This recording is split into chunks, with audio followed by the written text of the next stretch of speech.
Esther, unang kabanata. Nangyari nga sa mga kaarawan ni Asuero. Ito ang Asuero na naghari mula sa India hanggang sa Ethiopia, sa 127 lalawigan, na sa mga kaarawang yaon, nang maupo ang Haring Asuero sa luklukan ng kanyang kaharian, na nasa Susan na bahay-hari. Sa 3 taon ng kanyang paghahari, siya ay gumawa ng isang kapistahan sa kanyang lahat ng mga prinsipe at mga lingkod niya. Ang kapangyarihan ng Persya at Media, ang mga mahal na tao at mga prinsipe ng mga lalawigan ay nangasa harap nga niya. Nang kanyang ipakita ang mga kayamanan ng kanyang maluwalhating kaharian at ang karangalan ng kanyang marilag na kamahalan na malaong araw, na 180 araw. At nang maganap ang mga kaarawang ito, ang hari ay nagdaos ng isang kapistahan sa buong bayan na nangasa Susan na bahay-hari sa mataas at gayon din sa mababa, na 7 araw sa looban ng halamanan ng bahay ng hari, na may tabing na kayong puti, berde at bughaw, na naiipit ng mga panaling mainam na lino, at ng kulay ube sa mga singsing na pilak at mga haliging marmol, na ang mga hiligan ay ginto at pilak, sa isang lapag na mapula at maputi at madilaw at maitim na marmol. At sila'y nangagbigay sa kanila ng inumin sa mga sisidlang ginto, na ang mga sisidlan ay magkakaiba, at saganang alak hari, ayon sa kasaganaan ng hari. At ang paginom ay ayon sa kautusan, walang pagpilit, sapagkat gayon ibinilin ng hari sa lahat na pinuno ng kanyang bahay, na kanilang gawin ayon sa kalooban ng bawat isa. Si Vasti na reyna naman ay nagdaos ng kapistahan sa mga babae sa bahay-hari na ukol sa Haring Asuero. Nang 7 araw, nang masayahan ang puso ng hari sa pamamagitan ng alak, kanyang iniutos kay Mehuman, kay Biztha, kay Harbona, kay Bigtha, at kay Abagtha, kay Zetar, at kay Karkas, na 7 kamarero na nangaglilingkod sa harapan ng Haring Asuero. Nadalhin si Vasti na reyna na may 7 pagkareyna sa harap ng hari, upang ipakita sa mga tao at sa mga prinsipe ang kanyang kagandahan, sapagkat siya'y may magandang anyo. Ngunit ang reynang si Vasti ay tumanggi na pumaroon sa utos ng hari sa pamamagitan ng mga kamarero. Kaya't ang hari ay lubhang nag-init, at ang kanyang galit ay nag-alab sa kanya. Nang magkagayoy, sinabi ng hari sa mga pantas na nakakaalam ng mga panahon, sapagkat gayon ang paraan ng hari sa lahat na nakakaalam ng kautusan at ng kahatulan. At ang sumusunod sa kanya ay si Karsena, si Sethar, si Admatha, si Tarsis, si Meres, si Marsena, at si Memukan, na 7 prinsipe sa Persya at Media, na nangakakita ng mukha ng hari at nangaupong una sa kaharian. Anong ating gagawin sa reynang si Vasti ayon sa kautusan? Sapagkat hindi niya sinunod ang bilin ng Haring Asuero sa pamamagitan ng mga kamarero? At si Memukan ay sumagot sa harap ng hari at ng mga prinsipe. Ang reynang si Vasti ay hindi lamang sa hari nagkasala, kundi pati sa lahat na prinsipe at sa lahat ng mga bayan na nangasa lahat na lalawigan ng Haring Asuero. Sapagkat ang gawang ito ng reyna ay kakalat sa lahat ng babae, upang hamakin ang kanilang mga asawa sa harap ng kanilang mga mata, pagka nabalitaan. Ang Haring Asuero ay nagpautos kay Vasti na reyna na dalhin sa harap niya, ngunit hindi siya naparoon. At sa araw na ito ay lahat na asawa ng mga prinsipe sa Persya at Media na nangakabalita ng gawang ito ng reyna ay mangagsasabi ng gayon sa lahat na prinsipe ng hari, na anupat kasasanghian ng maraming pagkahamak at pagkapuot. Kung kalulugdan ng hari, maglabas ng utos hari sa ganang hari, at isulat sa mga kautusan ng mga taga-Persya at mga Medo, upang huwag mabago na si Vasti ay huwag nang pumaroon sa harap ng Haring Asuero, at ibigay ng hari ang kanyang kalagayang reyna sa iba na maigi kaysa kanya. At pagka ang pasya ng hari na kanyang isasagawa ay mahahayag sa lahat niyang kaharian, sapagkat dakila, lahat ng babae ay mangagbibigay sa kanilang mga asawa ng karangalan, sa mataas at gayon din sa mababa. At ang sabi ay nakalugod sa hari at sa mga prinsipe, at ginawa ng hari ang ayon sa salita ni Memucan. Sapagkat siya ay nagpadala ng mga sulat sa lahat ng mga lalawigan ng hari, sa bawat lalawigan, ayon sa sulat noon, at sa bawat bayan, ayon sa kanilang wika, na ang bawat lalaki ay magpupuno sa kanyang sariling bahay at mahahayag ayon sa wika ng kanyang bayan. Ikalawang kabanata. Pagkatapos ng mga bagay na ito, nang mapayapa ang pag-iinit ng Haring Aswero, kanyang inalaala si Vasti, at kung ano ang kanyang ginawa, at kung ano ang ipinasya laban sa kanya. Nang magkagayoy, sinabi ng mga lingkod ng hari na nagsisipaglingkod sa kanya, ihanap ng magagandang batang dalaga ang hari. At maghalal ang hari ng mga pinuno sa lahat ng mga lalawigan ng kanyang kaharian, upang kanilang mapisan ang lahat na magandang batang dalaga sa Susan na bahay-hari, sa bahay ng mga babae, sa pamamahala ni Hegay, na kamarero ng hari, na tagapag-ingat ng mga babae, at ibigay sa kanila ang kanilang mga bagay na kailangan sa paglilinis. At ang dalaga na kalugdan ng hari ay maging reyna na kahalili ni Vasti. At ang bagay ay nakalugod sa hari, at ginawa niyang gayon. May isang Hudyo sa Susan na bahay-hari, na ang pangalay Mardokeo, na anak ni Jair, na anak ni Simi, na anak ni Sis na Benhamita, na nadala mula sa Jerusalem, na kasama ng mga bihag na nangagdalang kasama ni Jeconias, na hari sa Huda, na dinala ni Nabucodonosor, na hari sa Babylonia. At pinalaki niya si Hadasa sa makatwid bagay si Esther, na anak na babae ng kanyang amain, sapagkat siya'y wala kahit ama o inaman. At ang dalaga ay maganda at may mabuting anyo. At nang mamatay ang kanyang ama't ina, inari siya ni Mardokeo na parang tunay na anak. Sa gayoy, nangyari nang mabalitaan ng utos ng hari at ang kanyang pasya, at nang napipisan ang maraming dalaga sa Susan na bahay-hari sa pamamahala ni Hegay, na si Esther ay dinala sa bahay ng hari sa pamamahala ni Hegay, na tagapag-ingat sa mga babae. At ang dalaga ay nakalugod sa kanya, at nilingap niya at nagbigay siyang madali sa kanya ng mga bagay na ukol sa paglilinis, pati ng mga bahagi niya, at ng 7 dalaga na marapat na ibigay sa kanya, na mula sa bahay ng hari. At inilipat niya siya at ang kanyang mga dalaga sa pinakamabuting dako ng bahay ng mga babae. Hindi ipinakilala ni Esther ang kanyang bayan o ang kanyang kamag-anakan man, sapagkat ibinilin sa kanya ni Mardokeo na huwag niyang ipakilala. At si Mardokeo ay lumakad araw-araw sa harap ng looban ng bahay ng mga babae, upang maalaman kung anong ginagawa ni Esther at kung ano ang mangyayari sa kanya.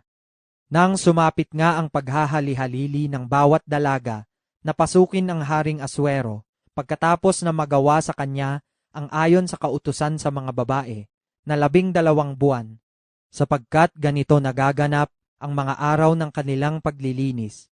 Sa makatwid bagay 6 na buwan na may langis na mira, at 6 na buwan na may mainam na pabango, at ng mga bagay na ukol sa paglilinis ng mga babae. Sa ganito ngang paraan na paroroon ang dalaga sa hari, na anumang kanyang naasain ay ibinibigay sa kanya upang yumaong kasama niya na mula sa bahay ng mga babae hanggang sa bahay ng hari.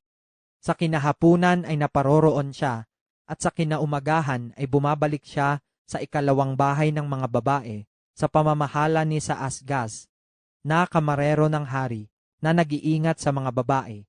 Hindi na niya pinapasok ang hari, malibang ang hari ay malugod sa kanya at siya'y tawagin sa pangalan. Nang sumapit ang paghalilinga ni Esther, na anak ni Abihail, na amain ni Mardukeo, na umaring anak kay Esther, upang pasukin ng hari. Wala siyang tinamong anuman, kundi ang ibinigay ni Hegay na kamarero ng hari, na tagapag-ingat sa mga babae. At si Esther ay nilingap ng lahat na nakakita sa kanya. Sa gayoy, dinala si Esther sa Haring Asuero sa loob ng kanyang bahay-hari, ng 10 buwan na siyang buwan ng Tebet, ng 7 taon ng kanyang paghahari.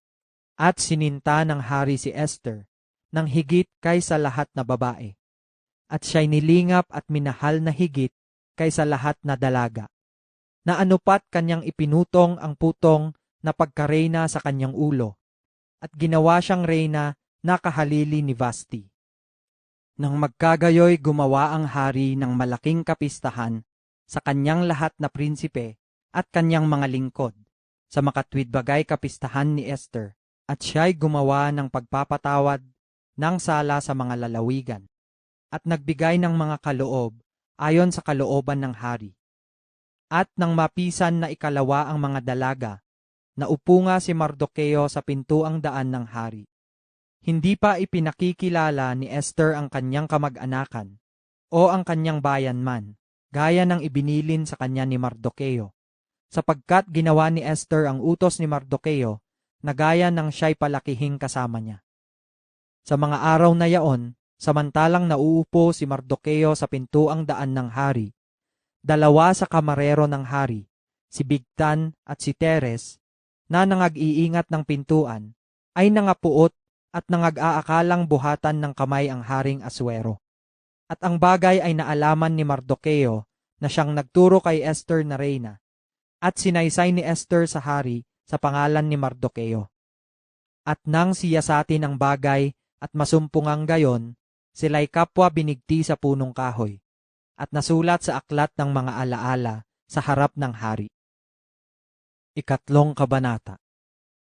Pagkatapos ng mga bagay na ito, ay dinakila ng Haring Asuero si Aman, na anak ni Amedatha na Agageo, at pinataas siya, at inilagay ang kanyang upuan na mataas kaysa lahat na prinsipe na kasama niya, at lahat ng mga lingkod ng hari na nangasa pintuang daan ng hari ay nagsiyukod at nagsigalang kay Aman, sapagkat iniutos na gayon ng hari tungkol sa kanya. Ngunit si Mardukeo ay hindi yumukod o gumalang man sa kanya. Nang magkagayoy, sinabi ng mga lingkod ng hari na nangasa pintuang daan ng hari kay Mardukeo, "Bakit mo sinasalangsang ang utos ng hari?" Nangyari nga, nang sila'y mangagsalita araw-araw sa kanya, at hindi niya dinggin sila, na kanilang sinaysay kay Aman, upang makita kung mangyayari ang bagay ni Mardukeo, sapagkat sinaysay niya sa kanila na siya'y Hudyo.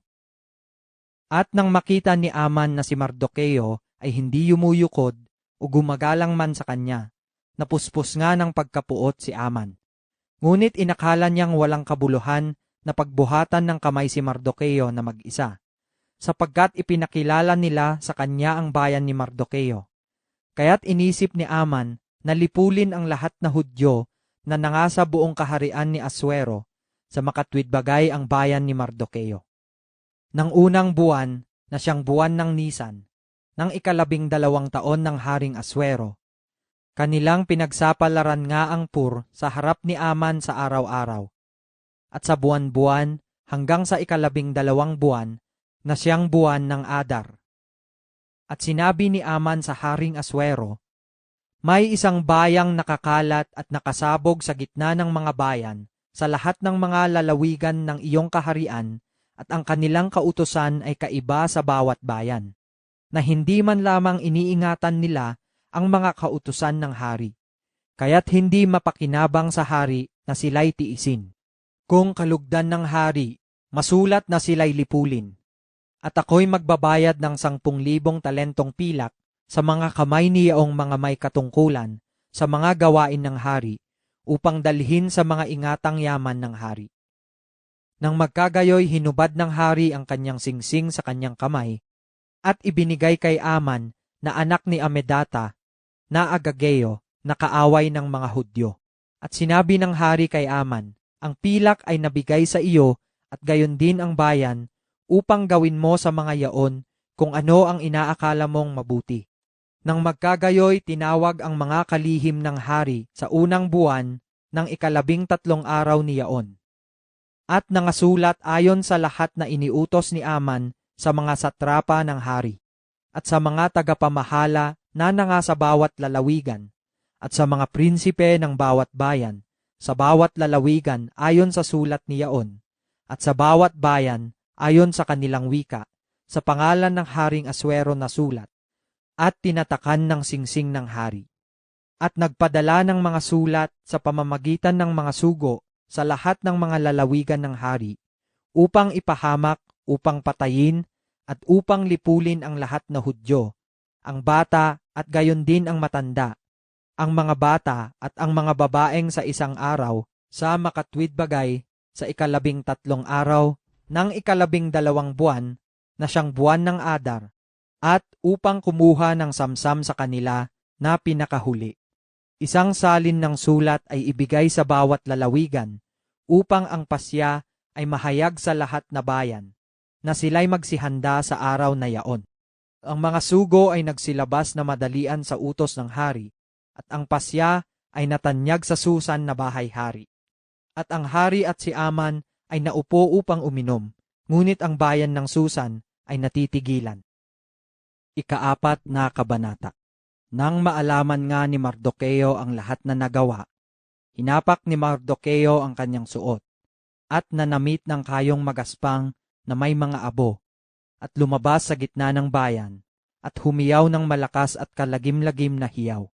At siya'y naparoon hanggang sa harap ng pintuang daan ng hari, sapagkat walang makapapasok sa loob ng pintuang daan ng hari na nakapanamit ng magaspang na kayo.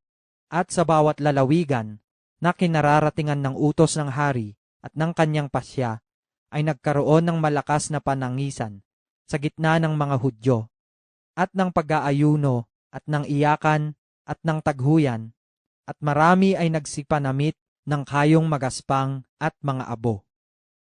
At ang mga dalaga ni Esther at ang kanyang mga kamarero ay nagsiparoon, at isinaysay sa kanya, at ang reyna ay namanglaw na mainam. At siya'y nagpadala ng bihisan upang isuot ni Mardukeo, at upang hubarin ang kanyang kayong magaspang, ngunit hindi niya tinanggap. Nang magkagayoy, tinawag ni Esther si Atak, na isa sa mga kamarero ng hari, na siya niyang inihalal na mag-ingat sa kanya, at binilinan niyang pumaroon kay Mardukeo, upang maalaman kung ano yaon at kung bakit gayon.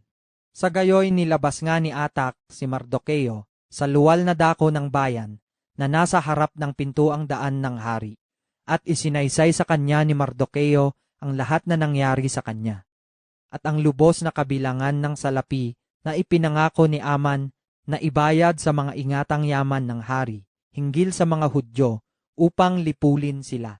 Binigyan din niya siya ng salin ng pasya na natanyag sa Susan upang lipulin sila, upang ipakilala kay Esther at ipahayag sa kanya, at upang ibilin sa kanya na siya'y paroon sa hari upang mamanhik sa kanya, at upang hingin sa kanya dahil sa kanyang bayan.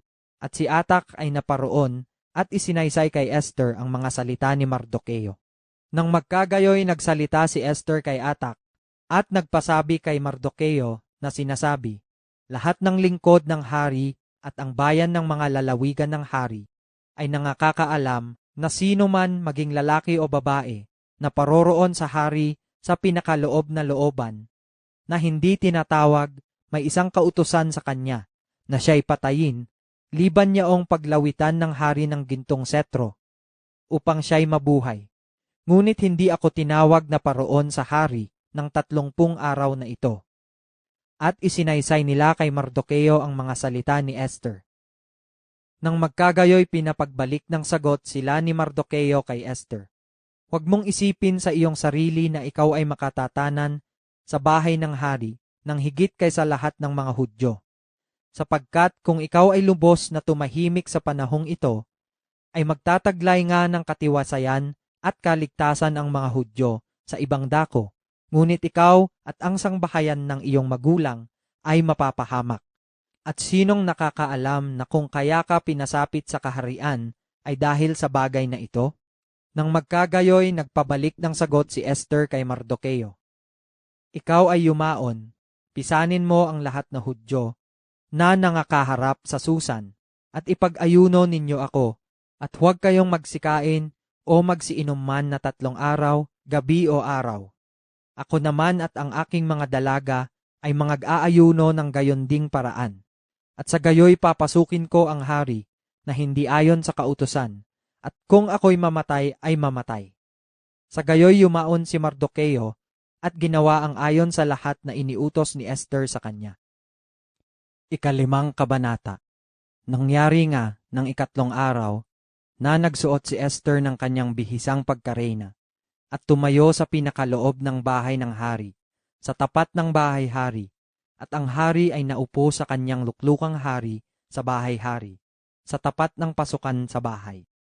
At nagkagayon nang makita ng hari si Esther na reyna na nakatayo sa looban, na siya'y nagtamo ng biyaya sa kanyang paningin. At inilawit ng hari kay Esther ang gintong setro na nasa kanyang kamay. Sa gayoy lumapit si Esther at hinipo ang dulo ng setro. Nang magkagayoy sinabi ng hari sa kanya, "Anong ibig mo, Reyna Esther? At ano ang iyong hiling? Mabibigay sa iyo kahit kalahati ng kaharian." At sinabi ni Esther, "Kung inaakalang mabuti ng hari, pumaroon sa araw na ito ang hari at si Aman sa pigingan na aking inihanda sa kanya." Nang magkagayoy sinabi ng hari, papagmadaliin si Aman upang magawa ang gaya ng sinabi ni Esther. Sa gayoy naparoon ang hari at si Aman sa pigingan na inihanda ni Esther. At sinabi ng hari kay Esther sa pigingan ng alak, "Ano ang iyong hingi? At ipagkakaloob sa iyo, at ano ang iyong hiling? Kahit kalahati ng kaharian ay ipagkakaloob." Nang magkagayoy sumagot si Esther at nagsabi, "Ang aking hingi at ang aking hiling ay ito.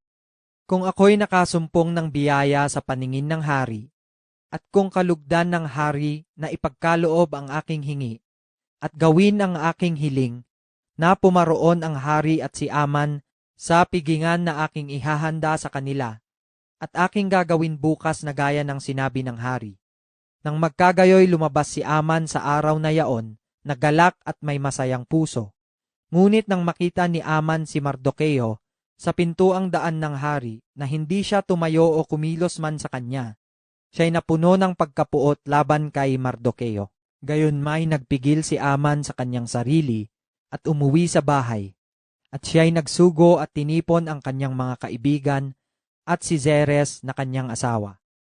At isinaysay ni Aman sa kanila ang kaluwalhatian ng kanyang mga kayamanan, at ang karamihan ng kanyang mga anak, at lahat ng bagay na ipinagkaloob ng hari sa kanya, at kung paanong siya'y nataas ng higit kaysa mga prinsipe at mga lingkod ng hari. Sinabi ni Aman, bukod dito, "Oo, si Esther na reyna ay hindi nagpasok ng sinuman na kasama ng hari sa pigingan na kanyang inihanda, kundi ako lamang. At kinabukasan naman ay inanyayahan niya ako na kasama ng hari. Gayunmay ang lahat ng ito'y walang kabuluhan sa akin, habang aking nakikita si Mardukeo na Hudyo na nakaupo sa pintuang daan ng hari." Nang magkagayoy sinabi ni Zeres na kanyang asawa at ng lahat niyang kaibigan sa kanya, "Magpagawa ka ng isang bibitayan na may 50 siko ang taas, at sa kinaumagahan ay salitain mo sa hari na bitayin doon si Mardukeo. Kung magkagayoy yumaon kang masaya na kasama ng hari sa pigingan." At ang bagay ay nakalugod kay Aman, at kanyang ipinagawa ang bibitayan. 6 na kabanata. Nang gabing yaon ay hindi makatulog ang hari, at kanyang iniutos na dalhin ang aklat ng mga alaala ng mga gawa at mga binasa sa harap ng hari. At nasumpungang nakasulat na si Mardukeo ay nagsaysay tungkol kay Bigtana at kay Teres, 2 sa mga kamarero ng hari, na nangag-ingat ng pintuan, na nangag-isip magbuhat ng kamay sa Haring Aswero. At sinabi ng hari, "Anong karangalan at kamahalan ang nagawa kay Mardukeo sa bagay na ito?" Nang magkagayoy sinabi ng mga lingkod ng hari na nagsisipaglingkod sa kanya, walang anumang nagawa sa kanya. At sinabi ng hari, sino ang nasa looban? Si Aman nga ay pumasok sa looban ng bahay ng hari upang magsalita sa hari na bitayin si Mardukeo sa bibitayan na inihanda niya sa kanya. At ang mga lingkod ng hari ay nagsabi sa kanya, narito, si Aman ay nakatayo sa looban, at sinabi ng hari, papasukin siya.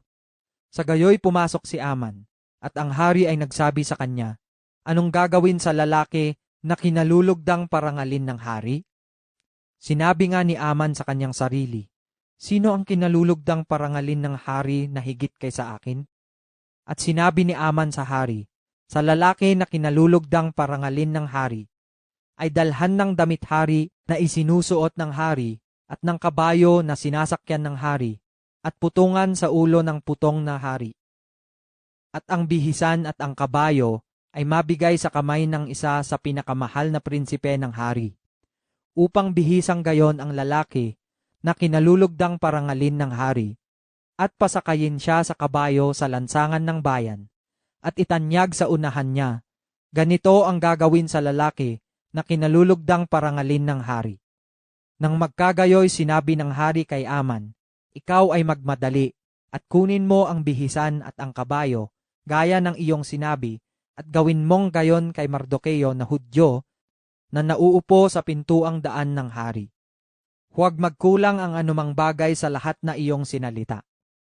Nang magkagayoy kinuha ni Aman ang bihisan at ang kabayo, at binihisan si Mardukeo, at pinasakay sa lansangan ng bayan, at nagtanyag sa unahan niya. Ganito ang gagawin sa lalaki na kinalulugdang parangalin ng hari. At si Mardukeo ay bumalik sa pintuang daan ng hari. Ngunit si Aman ay nagmadaling umuwi, na tumatangis at may takip ang ulo. At isinaysay ni Aman kay Zeres na kanyang asawa at sa lahat niyang mga kaibigan ang bawat bagay na nangyari sa kanya.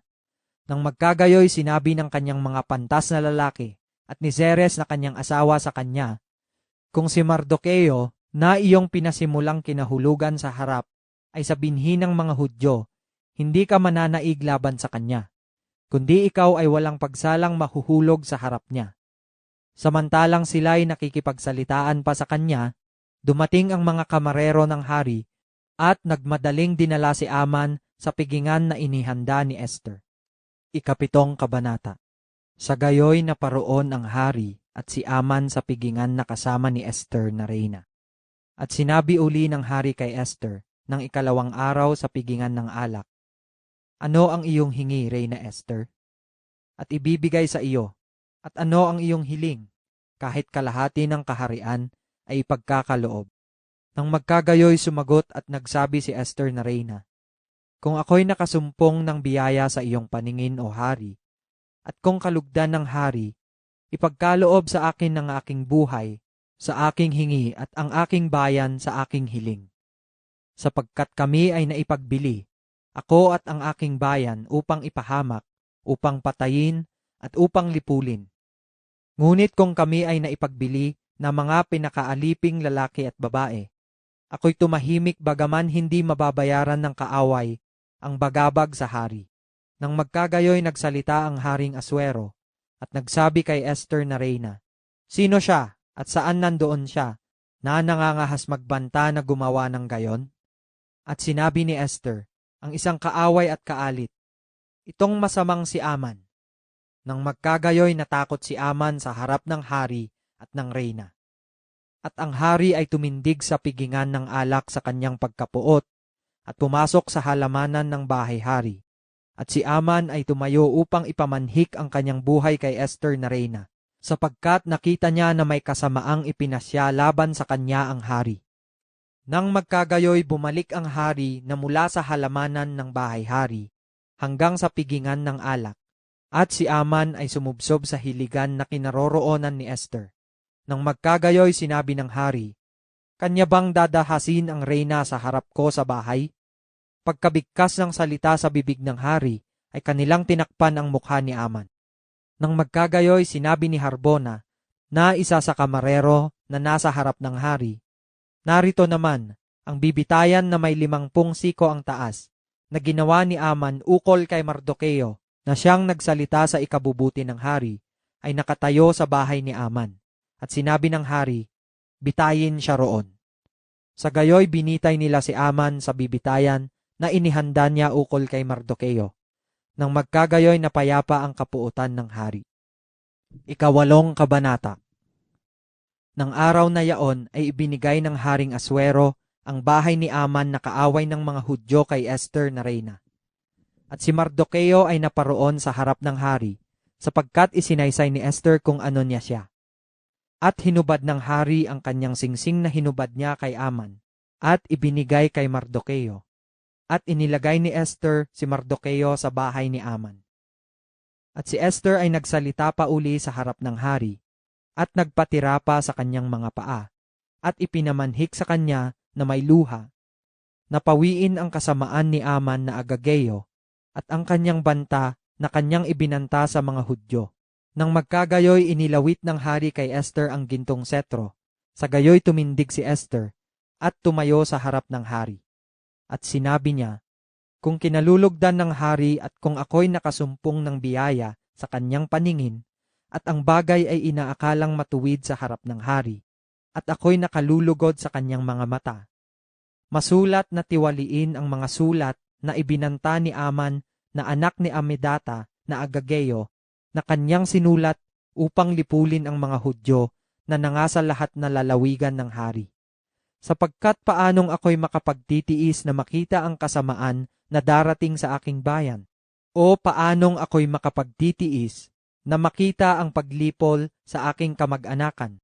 Nang magkagayoy, sinabi ng Haring Aswero kay Esther na reyna at kay Mardukeo na Hudyo, narito, ibinigay ko kay Esther ang bahay ni Aman, at siya ang kanilang binitay sa bibitayan, sapagkat siya'y nagbuhat ng kanyang kamay sa mga Hudyo. Sumulat naman kayo sa mga Hudyo kung anong maibigan ninyo sa pangalan ng hari, at tatakan ninyo ng singsing ng hari, sapagkat ang sulat na nasusulat sa pangalan ng hari at natatakan ng singsing ng hari ay walang taong makatitiwali.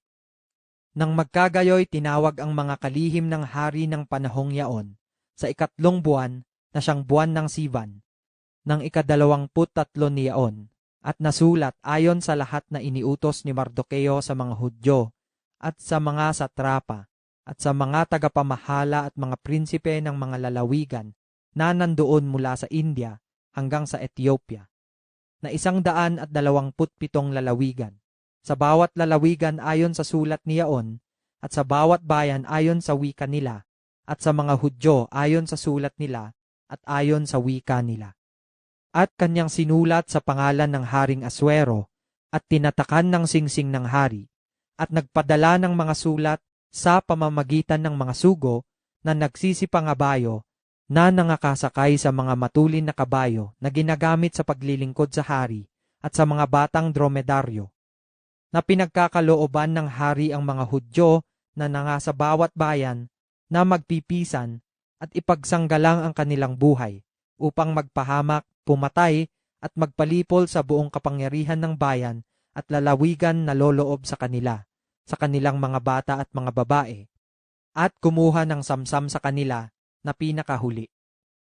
Sa isang araw sa lahat na lalawigan ng Haring Aswero, ng 13 araw ng 12 buwan, na siyang buwan ng Adar, isang salin ng sulat na ang pasya'y ihayag sa bawat lalawigan, ay nahayag sa lahat ng mga bayan, at upang ang mga Hudyo ay magsihanda sa araw na yaon, na magsipanghiganti sa kanilang mga kaaway.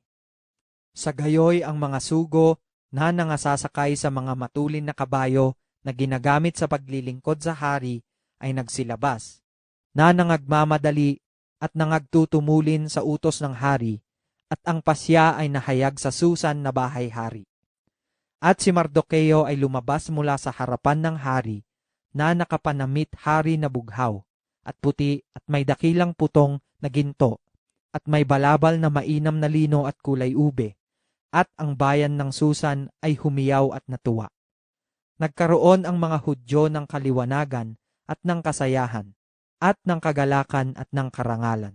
At sa bawat lalawigan at sa bawat bayan, Saan man dumating ang utos ng hari at pasya niya, ay nagkaroon ang mga Hudyo ng kasayahan at kagalakan ng kapistahan at mabuting araw. At marami na mula sa mga bayan ng lupain ay naging mga Hudyo, sapagkat ang takot sa mga Hudyo ay sumakanila. Ikasyam na kabanata.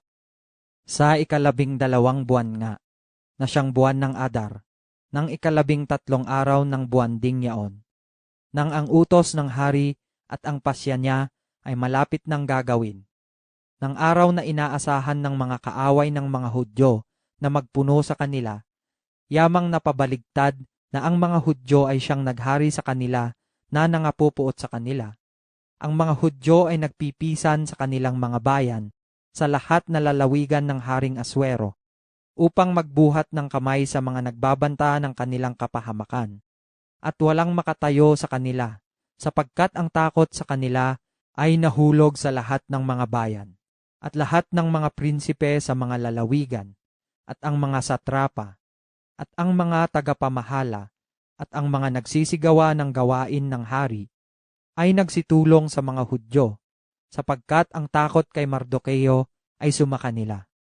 Sapagkat si Mardokeo ay dakila sa bahay ng hari, at ang kanyang kabantugan ay lumaganap sa lahat ng mga lalawigan.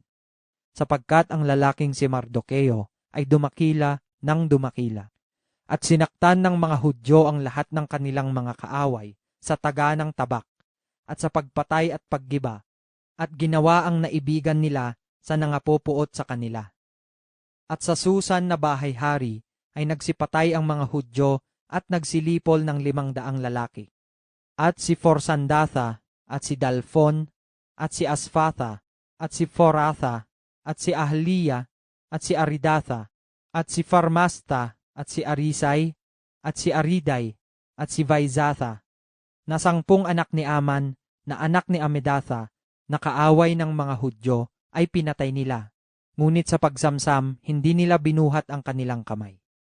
Nang araw na yaon ay ang bilang ng nangapatay sa Susan na bahay-hari ay dinala sa harap ng hari. At sinabi ng hari kay Esther na reyna, ang mga Hudyo ay nagsipatay at nagsilipol ng 500 lalaki sa Susan na bahay-hari at ng 10 anak ni Aman. Ano na ang kanilang ginawa kaya sa ibang mga lalawigan ng hari? Ngayon, ano pa ang iyong kahilingan?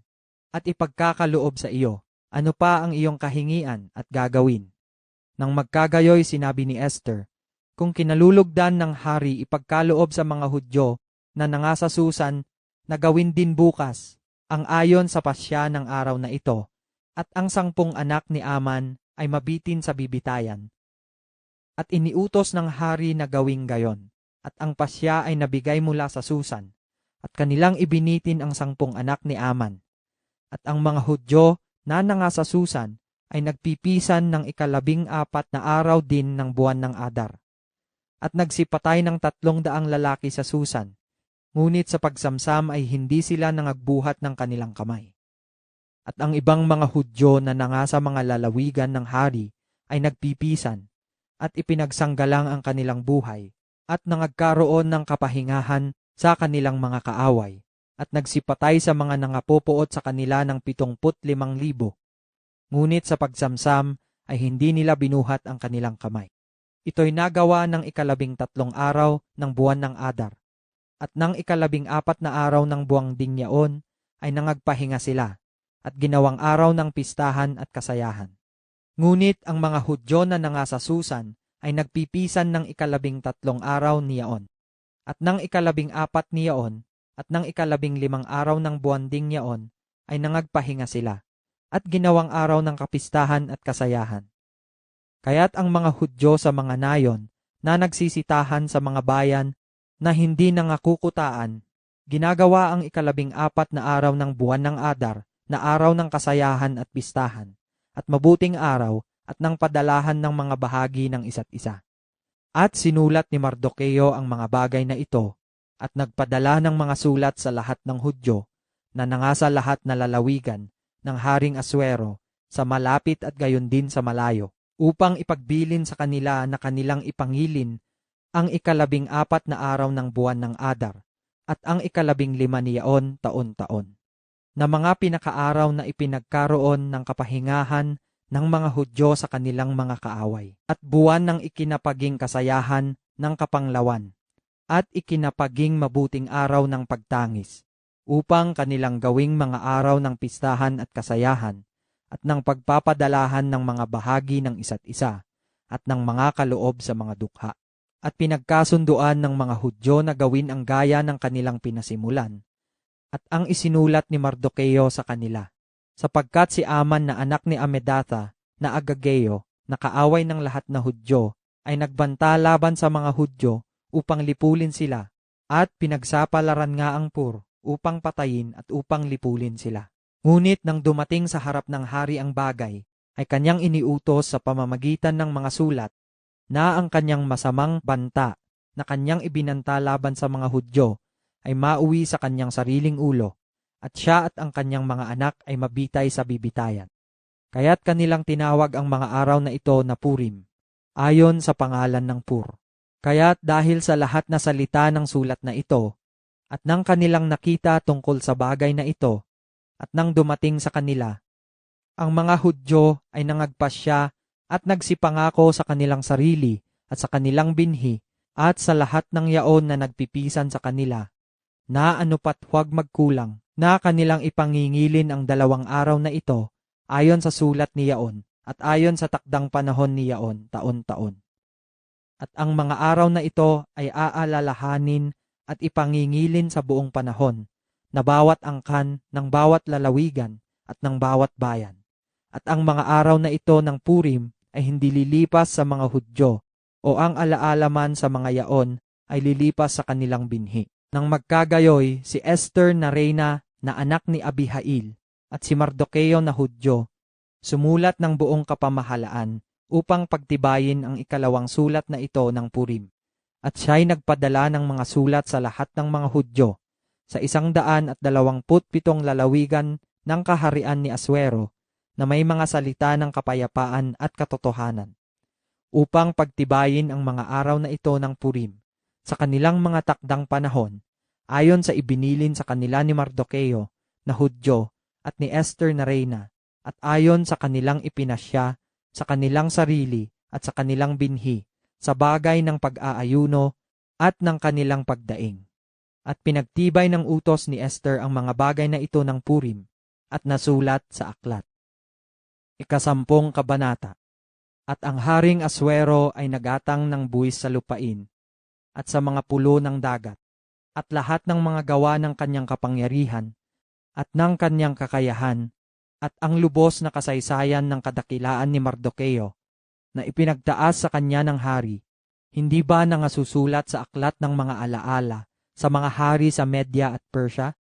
Sapagkat si Mardukeo na Hudyo ay pangalawa ng Haring Aswero at dakila sa gitna ng mga Hudyo, at kinalulugdan ng karamihan ng kanyang mga kapatid na humahanap ng ikabubuti ng kanyang bayan at nagsasalita ng kapayapaan sa kanyang buong lahi.